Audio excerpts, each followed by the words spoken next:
Magandang araw po sa inyo mga kamotors. Sa mga gusto pong magkaroon ng brand new o repo unit na maaaring gamitin sa pag-service, no, or daily use, bisitahin po kami sa shoutout to muna sa tropa, no? So ayan, bisitahin niyo po kami sa Santo Tomas. Euro lang Malapit. malakas. Euro Motor. So ayan po, VIP Gate 2 po. Diyan po kami pinakamalapit, no, mismo. So kita-kita po tayo doon. Thank you. Unang unit po na ipapakita ko sa inyo ang BF3i. 10,000 po down payment yan. So yan. Trinay lang ni Sir Aldrin. So shoutout sa iyo, Sir Aldrin. Yan po ang partner ko. Yan. Sa mga nagtatanong po, no, comment lang po kayo. Or direct message nyo po ako.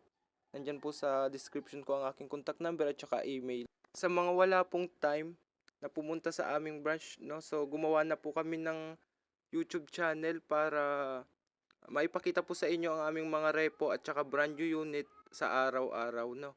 So ito po, yan. Sunod ang Beeperman 150. Glossy red po yan, no. Ayan, 1.5 down payment.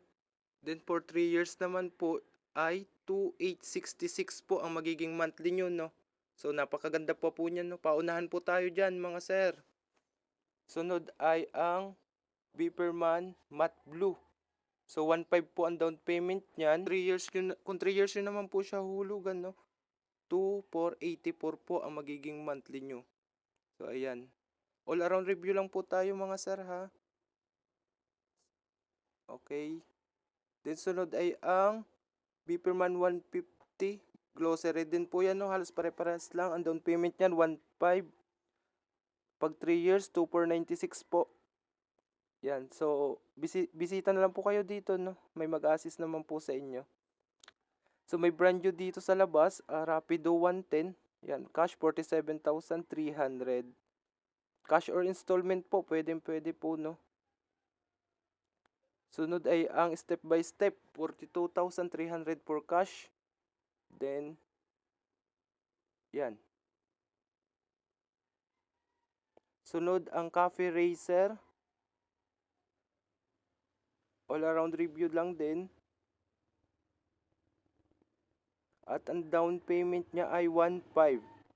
So kung 3 years po siya ay 2,031 pesos. Itong Beeperman Matte Green. 1.5 din po ang down payment niyan. So yan mga sir, paunahan po tayo, ano. Maganda pa po yan. Sunod ay ang R125. 1.5 din po ang down payment. Sunod itong Model T. So salamat mga sir. Kita-kita na lang po tayo dito sa aming branch. Thank you.